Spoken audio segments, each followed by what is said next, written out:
Rasulullah Shallallahu Alaihi Wasallam setiap sore datang ke rumah si janda yang itu beliau lakukan sampai beliau wafat. Begitu beliau wafat, Abu Bakar menjadi khalifah. Kemudian Abu Bakar bertanya kepada putrinya yang bernama Aisyah, "Hai Aisyah, adakah pekerjaan Rasul yang tidak atau belum saya laksanakan?"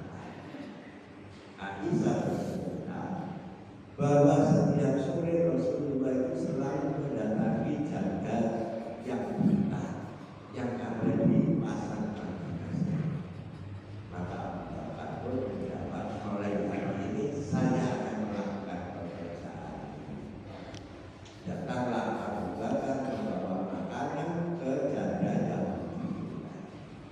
Begitu masuk rumah, makanan diletakkan pamit pulang. Ditegur oleh si janda.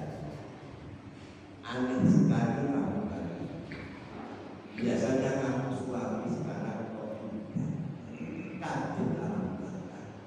Kalau begitu Rasulullah itu tidak cuma mengirim makanan, tapi sekaligus suami.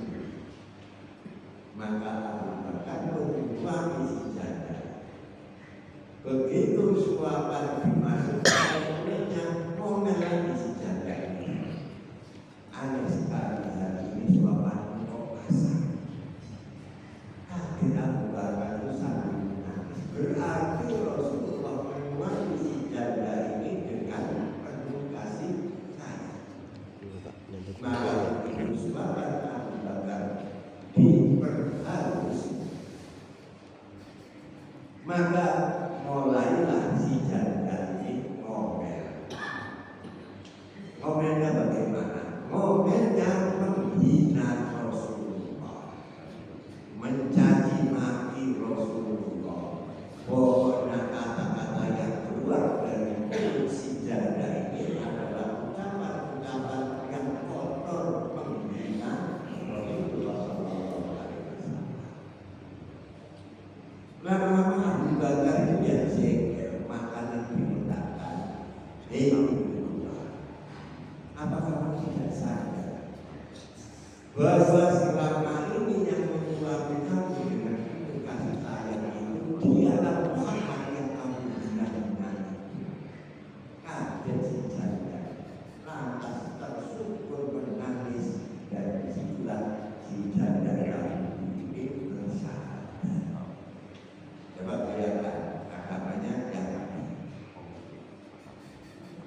Kemudian dia senantiasa menghina. Namun Rasulullah tetap menghina. Derita orang adalah derita tanpa memandang agama, tanpa memandang suku. Yang dipandang oleh Rasulullah hanya kemanusiaan. Contoh yang kedua, ini waktu di Mekah. Rasulullah itu kalau memasukkan ada jalan yang selalu beliau lewati. Setiap lewat jalan itu dilempar orang. Berarti setiap hari Rasulullah menerima kiriman sampah dari orang kafir di Mekah. Suatu hari kok tidak ada yang lempar. Maka Rasulullah bertanya, orang yang biasa melempar misalnya dengan kotoran itu beberapa hari ini kok tidak melakukannya? Mana? Yang ditanya menjawab, orang yang itu sakit. Maka Rasulullah nyambati. Tentu saja yang bersama dia berkenan. Wah, bukan ternyata Rasulullah justru di situ membelai si sakit ini dengan penuh kasih sayang. Padahal perasaannya dia akan dicekik. Maka pada saat itulah dia menyatakan Islam. Ini yang saya maksud derita orang adalah derita.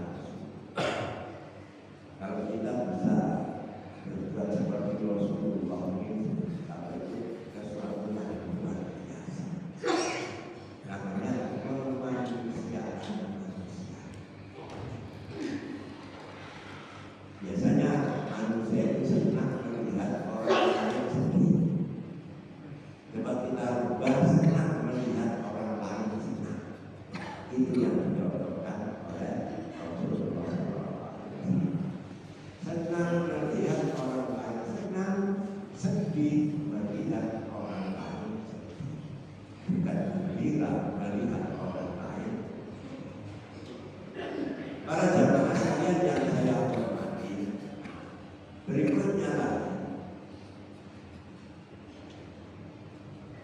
pada suatu hari ketika Rasulullah SAW duduk di dalam Masjid Nabawi. Jadi jangan dibayangkan Masjid Nabawi waktu itu pakai keramik atau marmer. Masjid itu ya tanah biasa. Pada suatu hari ketika Rasulullah SAW duduk bersama para sahabat di masjid, tiba-tiba ada seorang lelaki datang masuk masjid. Di dalam masjid itu kencing. Wah, mengambil botol langsung mau disembelih lagi. Kata Rasulullah, ya ada orang pipis diputuskan yang enggak enak, biarkan sampai selesai. Begitu tuntas lalu ibrit diapakan orang seperti ini oleh Rasulullah. Ternyata Rasulullah memerintahkan kepada sahabat yang ada di masjid itu sambil mengatakan, ambilkan segatang air itu. Maka sahabat pun mencari air. Diterima Rasulullah, disiramkan di tempat si batu tadi kencing. Kemudian Rasulullah SAW mengatakan, tempat ini suci, sudah bisa dipakai untuk sholat. Terus batunya dimaafkan. Dan ternyata tidak cuma dimaafkan oleh Rasulullah, tapi dimohonkan ampunan kepada Allah. Begitu Rasulullah mempunyai misinya itu dengan cara seperti itu. Dimaafkan sekaligus dimohonkan ampunan kepada Allah. Barangkali kita sering memaafkan kesalahan orang, tapi barangkali kita tidak sampai memohonkan ampunan kepada Allah untuk orang yang berbuat salah kepada kita. Nah, maka disitulah Allah Subhanahu wa Ta'ala menggambarkan, Rabbi'na rahmatin minallah lintalahu, karena engkau mendapatkan rahmat dari Allah sehingga kamu berperilaku lemah lembut. Di ayat ini untuk Rasulullah. Walaupun tafadhal ghalidul qalbi lam faddu min hauli. Seandainya kamu berperilaku kasar kepada manusia, niscaya manusia akan lari dari kamu. Fa'fu anhum wastaghfir lahum. Maafkan mereka dan mohonkan ampunan. Nah, para jamaah sekalian yang saya hormati, ini juga pelajaran bagi kita. Jangan coba memaafkan orang yang berbuat salah pada kita. Mohonkan juga ampunan kepada Allah. Doa untuk orang lain itu kembalinya mengimbas kepada diri. Coba sekarang diteliti saja ucapan saya ini. Ibu-ibu, bapak-bapak, kalau ketemu sering mendoakan mudah-mudahan panjenengan sehat.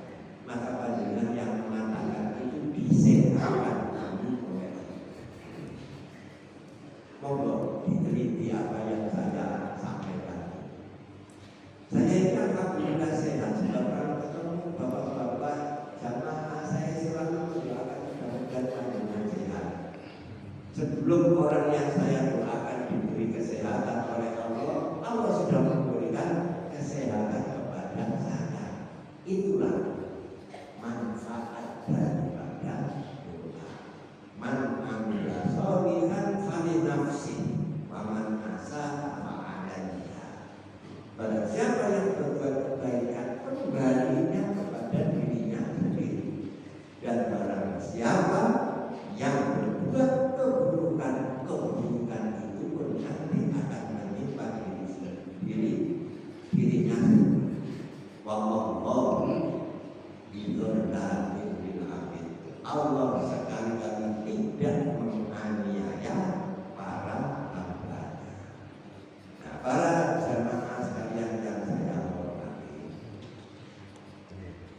itu kepada melihat manusia. Sekarang bagaimana hubungan sesama muslimnya, sesama mukminnya? Sungguh luar biasa. Suatu hari Rasulullah SAW punya simpenan paha kambing. Jadi Rasulullah itu kesukaannya itu makan paha kambing. Aisyah menyimpannya untuk sarapan siang. Begitu selesai sholat subuh, ada orang datang minta makannya kepada Aisyah. Maka paha kambing itu pun diberikan kepada orang yang lain. Begitu selesai dari masjid, Rasulullah bertanya kepada Aisyah, mana paha kambing semana? Aisyah bercerita, ternyata sebelum engkau datang ada orang yang minta makan kepada saya, maka saya serahkan paha kambing. Apakah Rasulullah marah?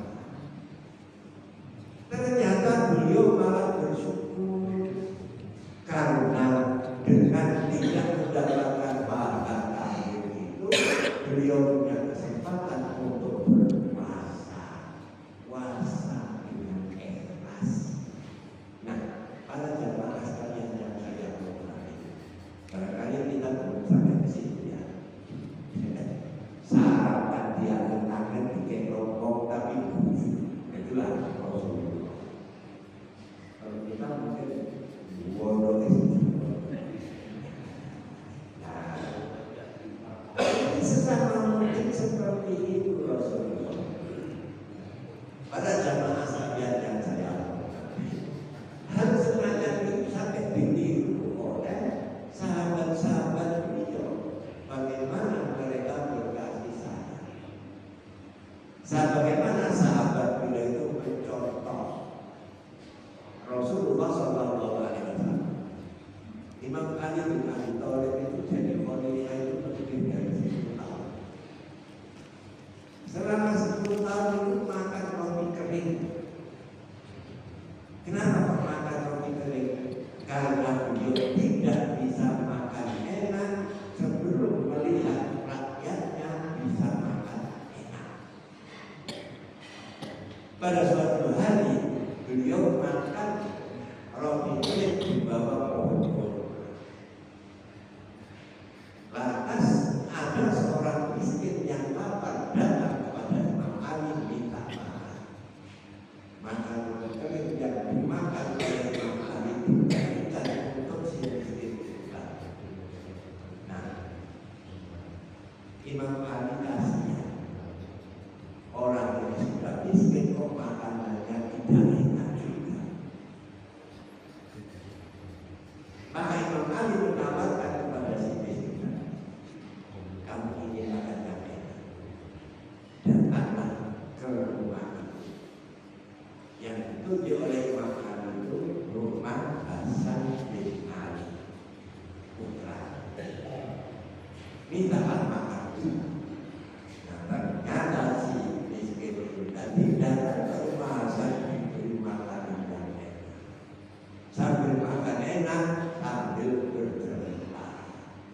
Tadi saya disana, kalau pohon kurma sana itu dikasih roti kering oleh Rasulullah. Kemudian aku disuruh ke sini, siapa orang? Dijawab oleh saya tidak Hasan.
Jawabannya ada pada hadis Nabi Shallallahu Alaihi Wasallam yang berbicara tentang pemimpin yang baik itu yang bagaimana. Rasulullah Shallallahu Alaihi Wasallam bersabda, "Khairul a'immatikum alladzina tad'unakum wa yad'unakum."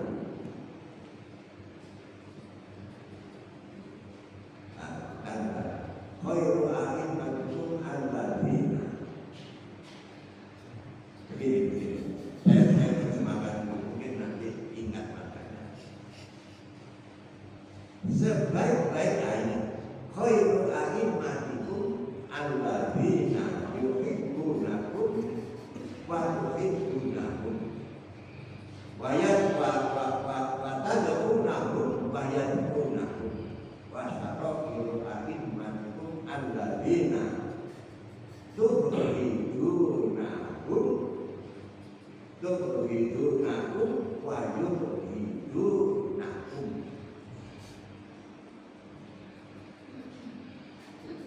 Wa yal'anunakum wa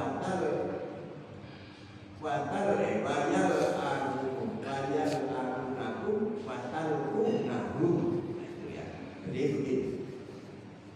Pemimpin yang baik adalah pemimpin yang cinta kepada orang-orang yang baik.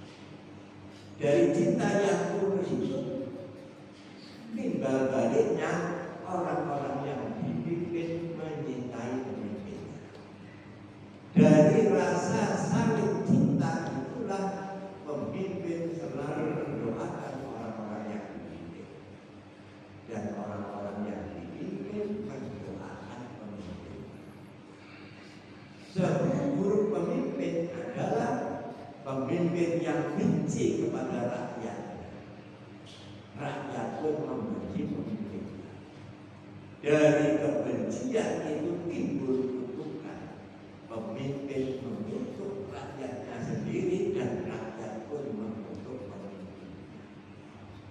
Jadi kuncinya pemimpin yang baik adalah pemimpin yang bisa membuat orang-orang yang dipimpin itu cinta kepada dirinya, karena dirinya cinta kepada orang-orang yang dipimpin. Itulah yang luar biasa. Lebih dari itu, jadi di atas ini adalah timbul saling mendoakan. Di dunia ini banyak pemimpin yang dicintai juga mencintai. Tapi peringkat yang lebih tinggi yaitu saling mendoakan, ini yang hampir jarang terjadi. Contohnya, panjenengan baca selawat kepada Rasulullah itu karena cinta atau tidak? Dan jawabannya karena cinta. Saking cintanya kepada Rasulullah, kita senantiasa membaca selawat kepada beliau. Adakah pemimpin di dunia ini yang panjenengan selawat? Ya menurut saya tidak. Kita kan cinta bukan proklamator, tapi sampai hari ini belum ada selawat Allah Rasulullah bukan selawat kami bukan. Hanya saja. Tapi kita cinta terhadap Rasulullah, ternyata ada kelebihan. Tidak cuma sekedar cinta, tapi sampai mendoakan. Nah, saya itu merasakannya begini. Saya itu mulai lahir sampai umur hampir 50 tahun selalu baca sholawat.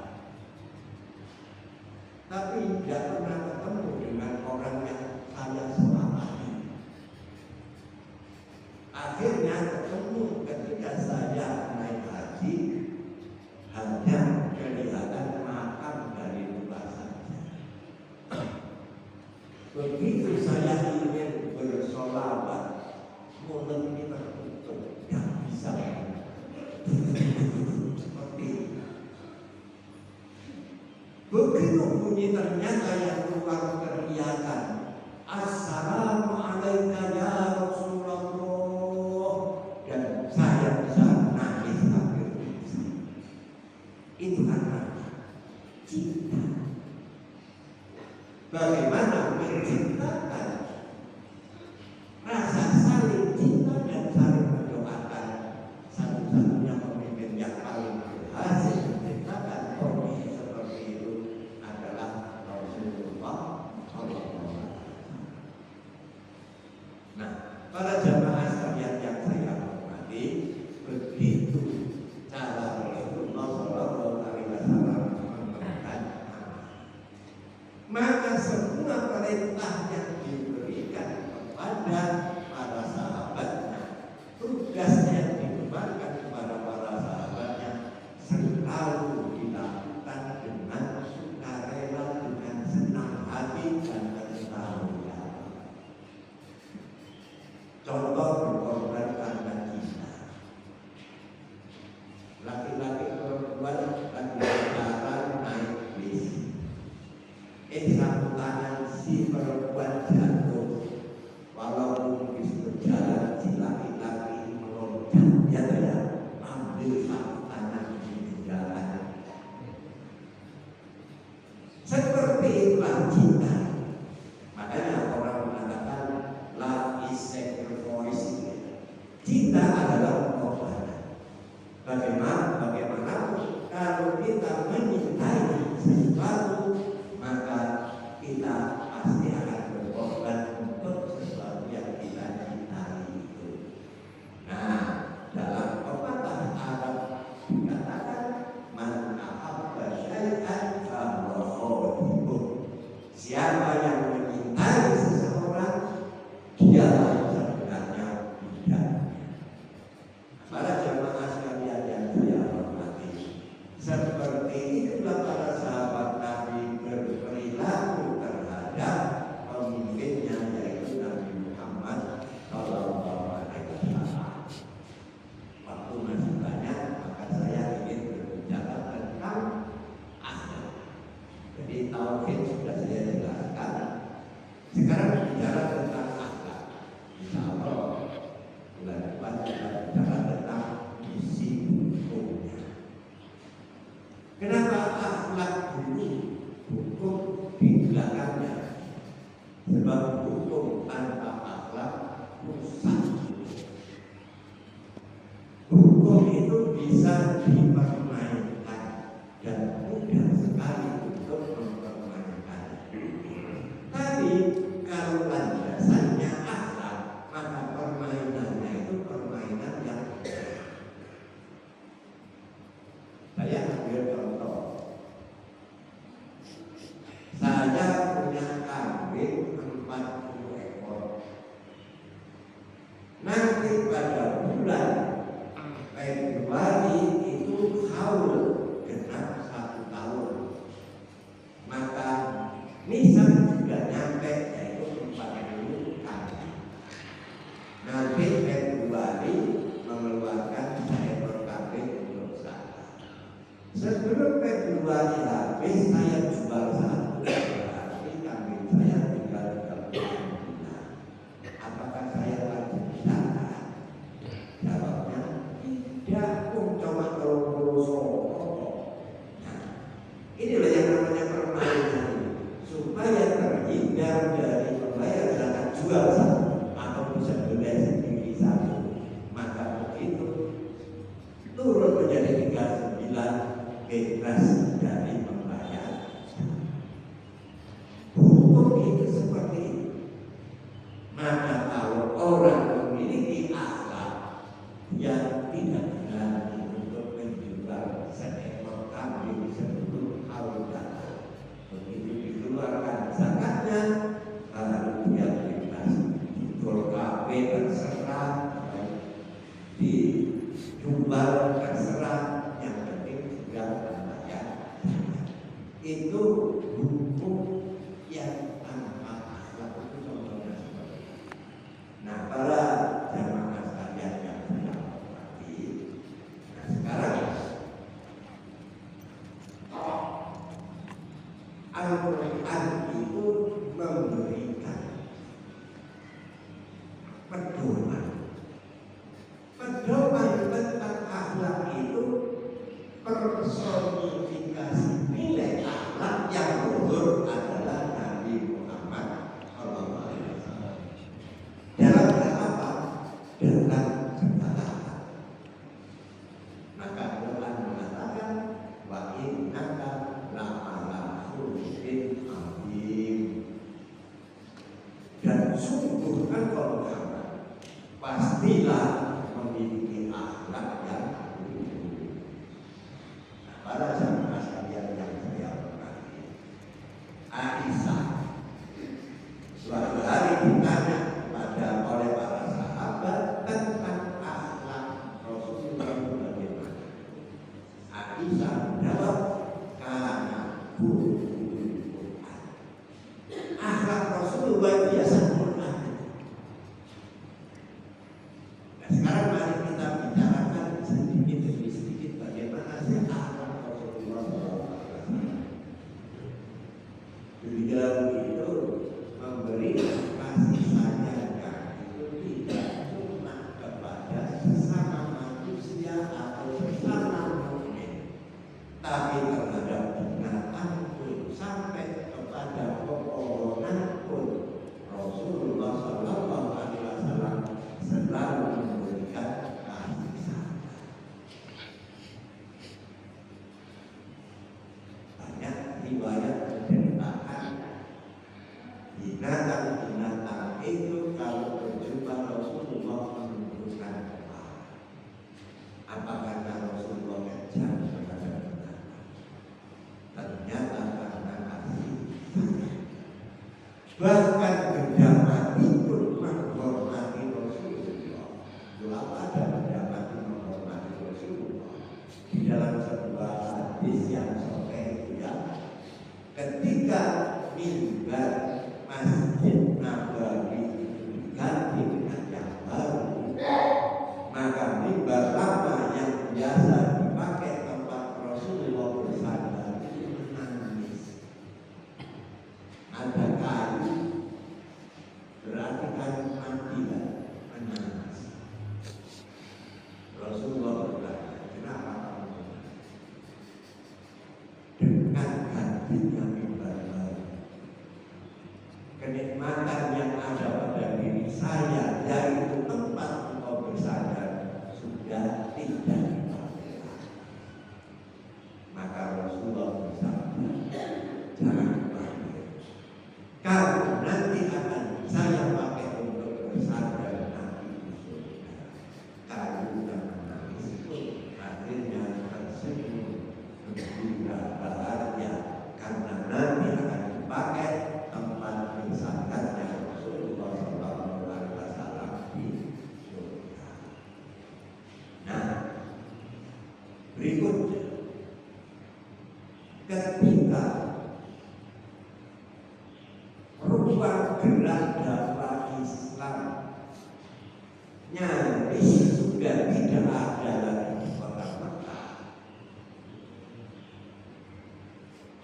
tambahan waktu itu Rasulullah ditimpa musibah yang cukup membuat beliau sedih. 2 minggu ditinggal 2 orang yang paling dicinta. Khadijah wafat bulan Desember, di bulan Januari Abu Thalib wafat. Maka tahun ini di dalam tarikh dikatakan Amul Husni, tahun kesedihan Rasul. Di saat beliau sangat sedih, ditambah lagi rumah gerak dakwah sudah hampir tertutup di kota Mekah, maka beliau pun mencoba untuk menyampaikan dakwah Islam di Taif. Tempat itu jauh dari kota Mekah. Ditempuh Rasulullah ke Taif. Harapan Rasulullah kalau orang-orang Mekah tidak mau menerima Islam, barangkali orang-orang Taif mau menerima Islam.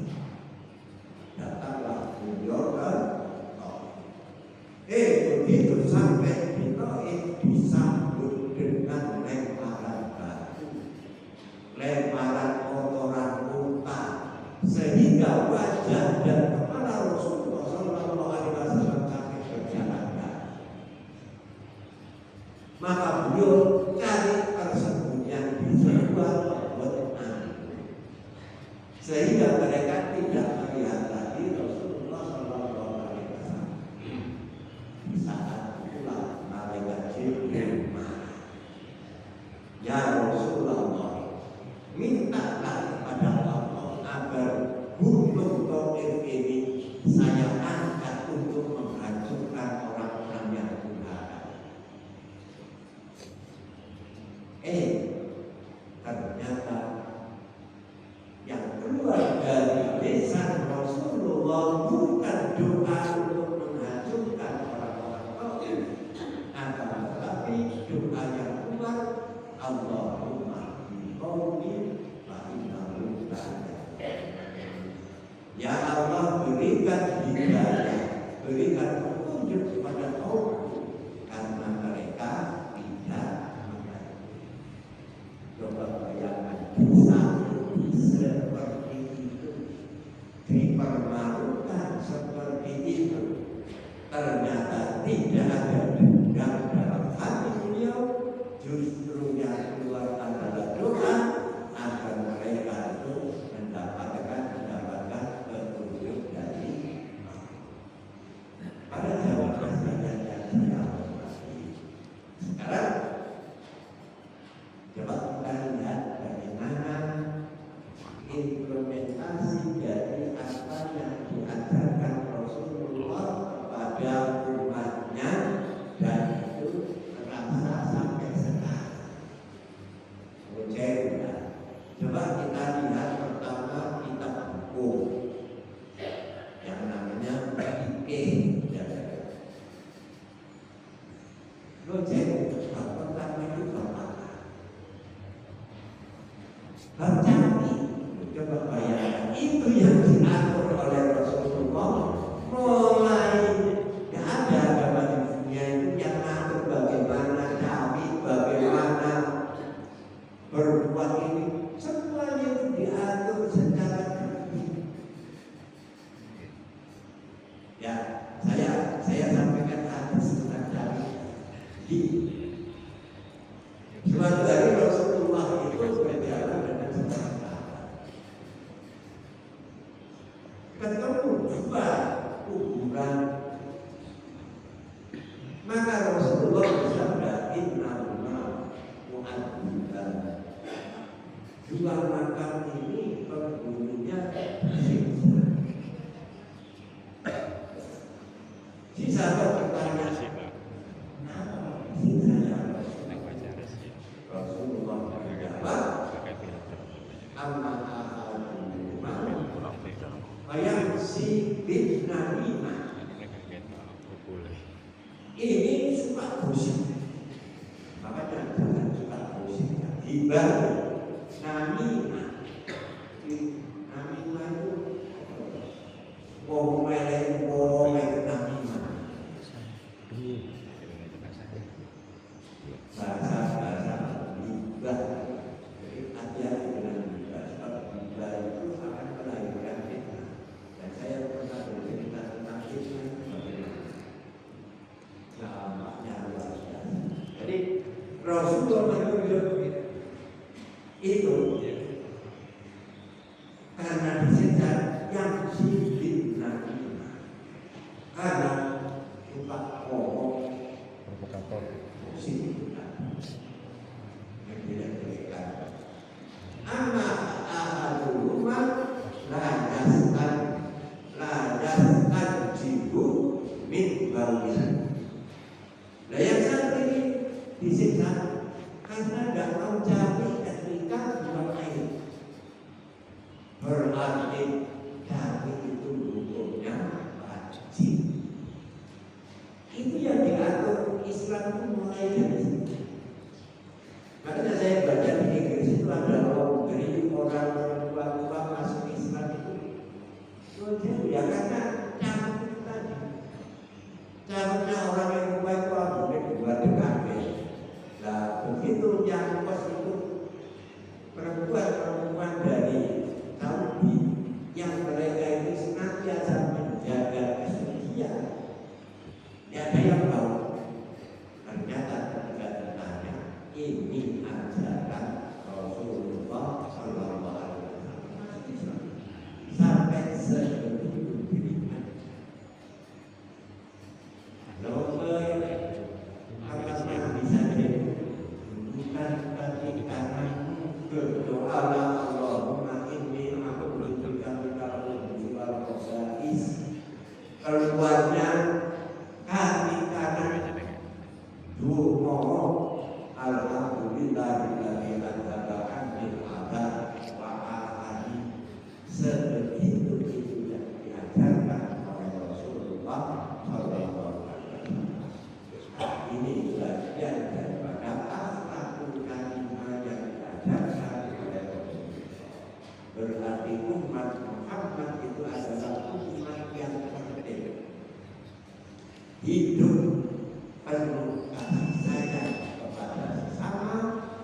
dan senantiasa memberikan pertolongan kepada orang-orang yang butuh pertolongan.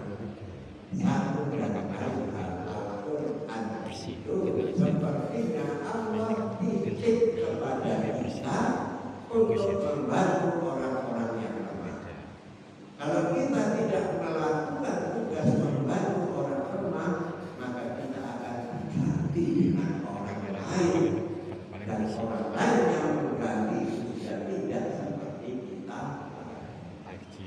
Itu ada di akhir surat Muhammad. Jadi Allah titip orang kaya oleh tentang tidak mau itu berarti iman Allah, amanat Allah itu diabaikan, maka kamu akan diganti dengan orang lain, dan orang lain yang mengganti sudah tidak seperti kamu tadi. Apa maksudnya? Nikmatnya datang, maka dititipkan kepada orang lain. Itu ya. Coba ini kalau dengan lain jadi orang gila gitu. Biasanya asalnya itu orang nakal, terus ngomong laku, terus tak ngomong. Coba saya banyak meneliti itu, dukanya karena tidak membantu orang. Berarti membantu orang itu tugas iman dari Allah. Begitu akhirnya keluar, Allah membuat dia takut dan sampai pada bisa. Itu yang disebut dengan yastadil qauman ghairuhum. Allah mengganti kaum selain kamu, dan penggantinya itu sudah tidak lagi seperti kamu. Pada jamaah sekalian yang saya hormati, waktu sudah habis. Mari kita berdoa untuk kebaikan kita semua dan keluarga kita semuanya. Amin. Dan doa tidak Rabbana lakal hamdu kama yaqulu bi syarati wa wa'adi wa sallallahu wa sallamu ala Muhammad wa ala alihi wa ashabihi wa dhurriyyatihi wa ashabihi tayyibin tahirin walhamdulillahi rabbil alamin. Amin. Rabbana ighfir lana Amin.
Waalaikumsalam.